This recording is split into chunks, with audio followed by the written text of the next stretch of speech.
जय महामाया एस्ट्रो यांत्रिक चैनल में आप लोगों का स्वागत है। हम आज 50 पाठ संख्या में पहुंच चुके हैं सरल ज्योतिष के।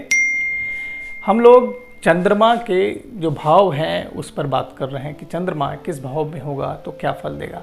तो इसी क्रम में हम बढ़ते हुए चंद्रमा अगर सप्तम भाव में हो तो क्या फल देगा। सप्तम भाव में चंद्रमा क्या फल देगा। चंद्रमा जो कि चतुर्थ भाव का कारक है, यहाँ पर माता का कारक है, और सप्तम भाव जो कि विवाह का पार्टनर का कारक है। तो चंद्रमा यहाँ पर हो तो क्या फल देता है। यहाँ पर चंद्रमा सबसे पहले सुख भाव का स्वामी सप्तम में अर्थात पार्टनर के आगे। अब वह यह भी दिखाता है कि इस लगन में, मेष लगन में सप्तम भाव में चंद्रमा राज सम्मान तो पाता ही पाता है। वह किसी के आगे हाथ नहीं फैलाता, वह अपनी ऊंचाई खुद प्राप्त करता है। उनकी जो पत्नी होती है वह धनी होती है, माता भी अच्छे होते हैं, निपुण होते हैं, विद्यावान होते हैं। उसी प्रकार इनका संतान भी अच्छा होता है, क्वालिफाइड होता है। तो यह संतान और माता के पक्ष में वह बहुत ही अच्छे होते हैं। और इनकी जो लाइफ पार्टनर है, जो कि इनकी पत्नी है या पति हैं, यह सुंदर होंगे देखने में और इनका जीवन पर्यंत इनकी रक्षा करते हैं, इनके साथ देते हैं, इनके वचनबद्ध पे खड़े उतरते हैं। तो सप्तम हाउस में चंद्रमा बहुत ही अच्छा रहता है, क्योंकि यहाँ पर देखेंगे यह तुला अर्थात शुक्र के राशिगत यानी मित्र तत्व व्यवहार करते हैं और शुक्र की राशि में भी हैं। तो यह दिखने में भी सुंदर होंगे और इनकी पत्नी भी सुंदर होगा। तो चंद्रमा इसमें यह फल देते हैं।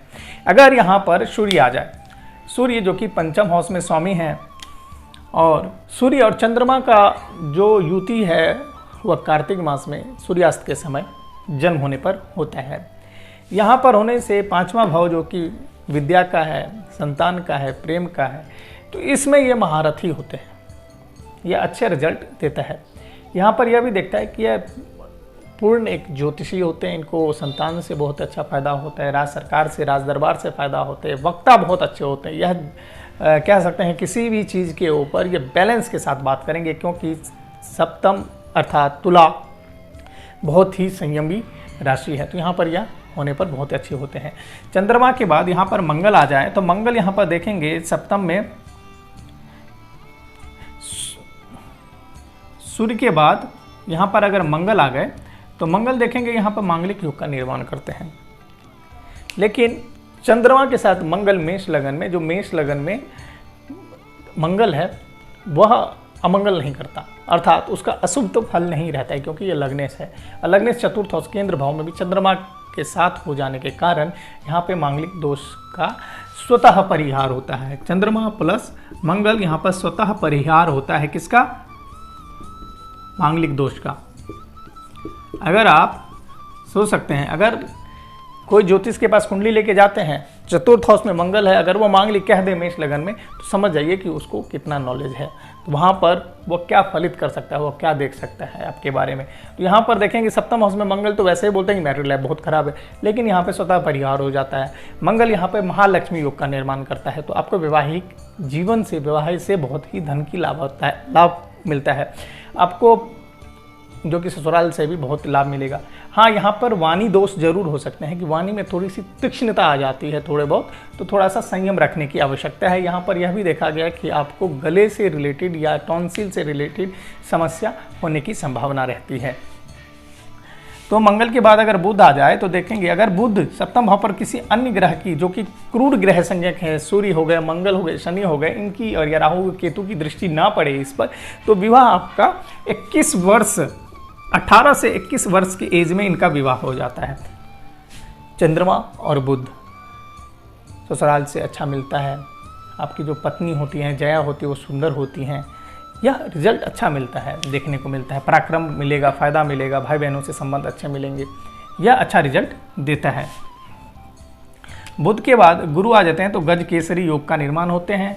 तो वो कह सकते हैं विवाह के बाद तुरंत ही भाग्योदय हो जाता है, या संतान के बाद बहुत ही जल्दी भाग्योदय आ जाता है। माता से इनको बहुत ही ज़्यादा फायदा होगा, क्योंकि चतुर्थ भाव के कारक हैं, नवम भाव के कारक हैं, तीर्थयाटन करते हैं, यह फायदा मिलता है। गुरु के बाद शुक्र यहाँ पर आ गए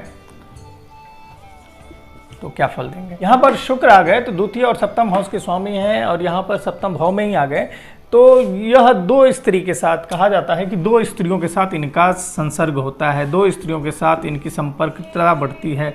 यह एक साथ दो स्त्रियों के साथ रिलेशन में रहते हैं, या दो पत्नियां होती हैं, दो विवाह होता है इनका।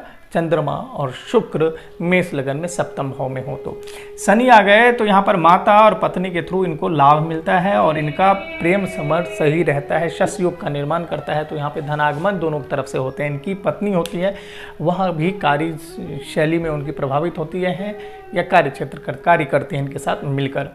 शनि के साथ चंद्रमा अच्छा रिजल्ट यहाँ पर दे रहा है, शश योग का निर्माण कर रहा है।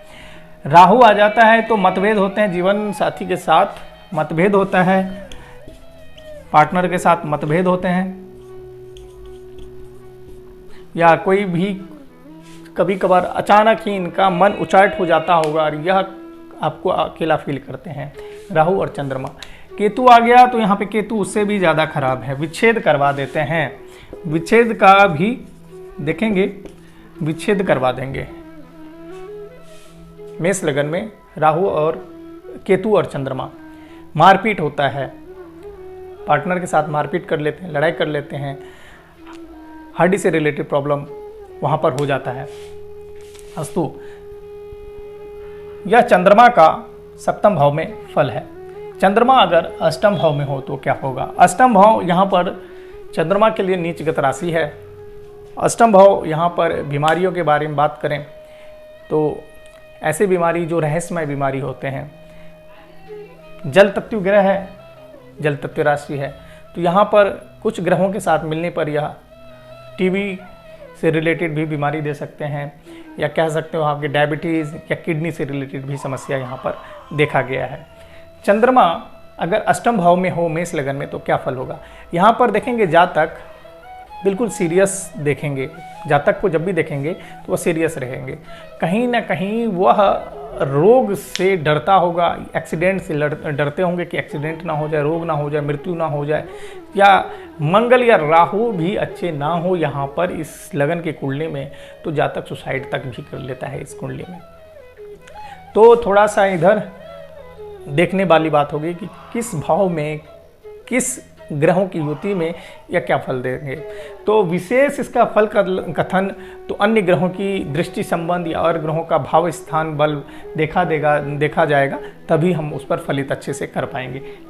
यहाँ पर चंद्रमा यह भी देखा गया है कि अगर मंगल की स्थिति अच्छी है तो भूमि से फ़ायदा बहुत मिलता है इनको, ससुराल से फ़ायदा बहुत मिलता है इनको यह भी देखा गया है कि इनको जो पत्नी है, पत्नी काफ़ी अच्छी मिलती हैं, या इनका जो एजुकेशन है वह भी अच्छा रहता है, जिनको थ्रू से इनको कृषि क्षेत्र में भी फ़ायदा मिलता हुआ देखा गया है। सूर्य यहाँ पर आ जाएं तो माघ महीने के आसपास, माघ महीने में कृष्ण पक्ष अमावस्या के आसपास इनका जन्म होता है, 4 से 6 बजे का जन्म होता है। और यहाँ पर यह थोड़े बहुत एक हेडेक से रिलेटेड परेशानी रखते हैं, या इनका मेंटली बहुत ज़्यादा नकारात्मकता, अगर शनि इनको देख रहे हैं या शनि से भी पीड़ित हैं तो यह डिप्रेशन में जा सकते हैं। और द्वितीय हाउस को देख रहे हैं तो थायराइड की रिलेटेड समस्या इनको हो सकता है। और यहाँ पर चंद्रमा अष्टम हाउस में माता पिता के भक्त होते हैं, माता पिता के जो भक्त के कारण यहाँ पर उनको माता पिता का जो कह सकते हैं कि आप उनका अर्निंग है वहाँ पे माता पिता के साथ इनका संपर्क बहुत ही रहता है। मंगल के साथ महालक्ष्मी योग का निर्माण करता है यहाँ पर, और मंगल की स्थिति यहाँ पर अगर डिग्री अच्छा हो यहाँ पर तो इनको बहुत ही लाभ मिलता है, क्योंकि मंगल यहाँ पे लगने से हैं तो यहाँ पर आयु का निर्माण तो करेंगे, तो इनको फ़ायदा मिलेगा। इनको ज़मीन से बहुत ज़्यादा, ज़मींदार होंगे, ज़मीन से रिलेटेड इनको समस्या नहीं होगी, कभी नहीं होगी, और इनको ज़मीन से ही यहाँ पे आय मिलेगा। देखेंगे यहाँ पे मंगल 1 2 3 4 चतुर्थ भाव को देख रहे हैं, सप्तम भाव को सप्तम दृष्टि से द्वितीय भाव को देख रहे हैं, और अष्टम यानी पराक्रम भी इनका बहुत बढ़ेगा।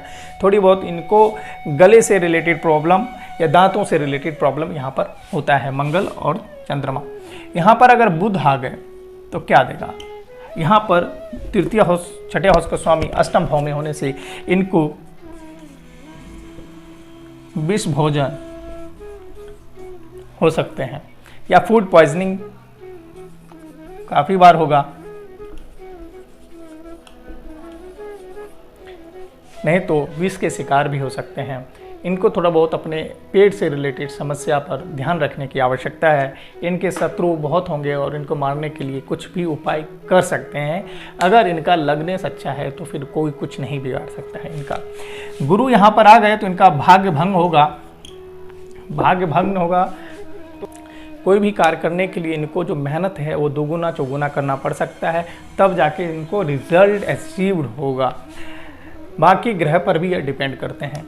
चंद्रमा के साथ अष्टम भाव में होने के कारण यहाँ पर देखा गया है कि द्वितीय भाव को देख रहे हैं, जिसके कारण क्षय रोग का भी जो प्रॉब्लम होने की संभावना अधिक है, क्योंकि यहाँ पे गुरु पंचम दृष्टि से द्वादश हाउस को देखेंगे और यहाँ पे नवम भाव से यहाँ पे चतुर्थ भाव को देखेंगे, यानी कि हार्ट से रिलेटेड या हार्ट में पानी अर्थात टीबी से रिलेटेड इनको समस्या होने की संभावना रहती है।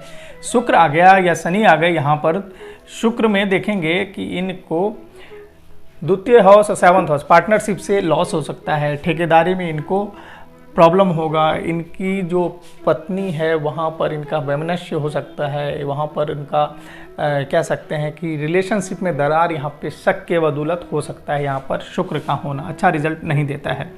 शनि होगा तब भी इनको बिजनेस में लॉस होगा इनके पार्टनर के थ्रू, बिजनेस में लॉस होगा इनके पार्टनर के थ्रू शनि अगर यहाँ पर हो गए तो चंद्रमा में शनि अच्छा रिजल्ट अष्टम भाव में नहीं देता है, या टेंशन में रहेंगे, डिप्रेशन में रहेंगे सिर्फ अपने कार्यक्षेत्र को लेके। राहु अगर अष्टम भाव में होए तो क्या होगा? राहु यहाँ पर चंद्रमा के साथ युति कर ले तो इनको देखेंगे जो कि गुप्त अंग में या मूत्र कक्ष या उनसे रिलेटेड गुप्त अंग से रिलेटेड इनको समस्या होती है, यह उसी से परेशान रहेंगे। और यहाँ पे पंचम भाव में देखेंगे तो इनको ऑपरेशन भी या करवाना पड़ सकता है किसी चीज़ से रिलेटेड, 1 2 3 4 गुप्त अंग से रिलेटेड इनको ऑपरेशन भी हो सकता है, चाहे छोटी मोटी हो, यहाँ पर करवाया जाता है। केतु आ गया तो यहाँ पर देखेंगे इनको शल्य चिकित्सा यानी कि संतान जो है वह सिजेरियन चाइल्ड होने की संभावना अधिक रहती है, या शल्य से यानी एक्सीडेंट से, रोड एक्सीडेंट से ये हमेशा घबराते हैं कि रोड एक्सीडेंट तो नहीं हो जाएगा, या इस तरीके से यह परेशानी से डरते रहते हैं। चंद्रमा और केतु का युति अष्टम भाव में होना जो इसका अशुभ तो फल है, अगर ये सप्तम भाव में रहे या अष्टम भाव में रहे, इसका अशुभ फल को थोड़ा कम करने के लिए क्या करना चाहिए? अगर देखेंगे कि सप्तम भाव में चंद्रमा है और वह अशुभ फल दे रहा है, चंद्रमा के कारण चंद्रमा की जो दशा है उसमें अगर वह अशुभ फल प्राप्त दे रहा है तो क्या करना चाहिए? मेष लगन में चंद्रमा तो चतुर्थ हाउस का कारक है, तो वहाँ तो फल नहीं अच्छा फल ही देता है, शुभ फल ही देता है, लेकिन फिर भी अशुभ फल दे रहा है तो क्या करना चाहिए सप्तम भाव में हो तो? पहला तो इनको ससुराल से शादी से पहले ध्यान रखें या शादी वाले दिन ही दूध, पानी, चावल लाना है, लेना है, उनसे लेना है और उसका भोजन करना है, या नदी में धर्म पत्नी के मतलब कि पत्नी के वजन के अनुसार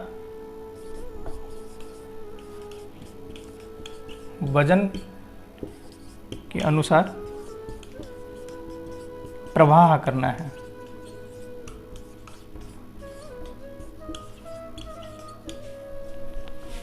दूसरा सप्तम भाव गुप्त भाव है, मतलब कि गूढ़ भाव है, शमशान हो गया चंद्र, और नहीं तो सप्तम भाव मारक भाव है, हॉस्पिटल हो गया।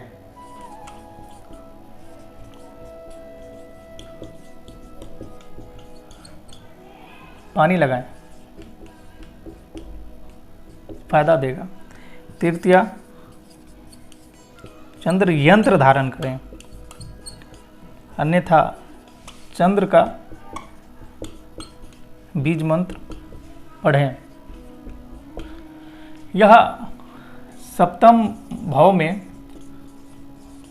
चंद्र का फल है। अगर यह अष्टम भाव में हो तो क्या करना चाहिए? अष्टम भाव में हो तो सबसे पहले बच्चों बुजुर्ग का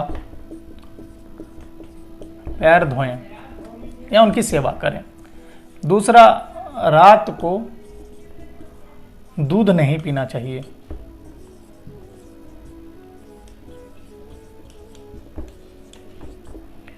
तीसरा, इनको दूध के अलावा देख सकते हैं दूध के प्रोडक्ट का यूज कर लीजिए। अगर इस्तेमाल ही करना है तो जरूरी ही पड़े तो इस्तेमाल करना है तो माता के हाथ के दूध का प्रयोग करें, तब यहां पर फायदा देता है। श्राद्ध में या देख लें किसी वार्षिक श्राद्ध हो रहा है तो वहाँ पर आप जाके या श्राद्ध में बोल सकते हैं हाथ बटाएं। श्राद्ध का भोजन हो रहा है या श्राद्ध कहीं पे हो रहा है तो वहाँ पे जाना चाहिए, वहाँ पे कुछ देर बैठना चाहिए, उनके जो कार्य हो रहा है वहाँ पर उनके हाथ में हाथ बैठाना चाहिए। चौथा यहाँ पर हो सकता है कि यही उपाय कि मतलब कि आपको शमशान नहीं तो अस्पताल में हैंड पंप लगाना चाहिए। उसके बाद पाँचवा यह हो गया कि चंद्र यंत्र धारण करें, नहीं तो चंद्र का बीज मंत्र है ओम सोमाय नमः का जाप करना चाहिए।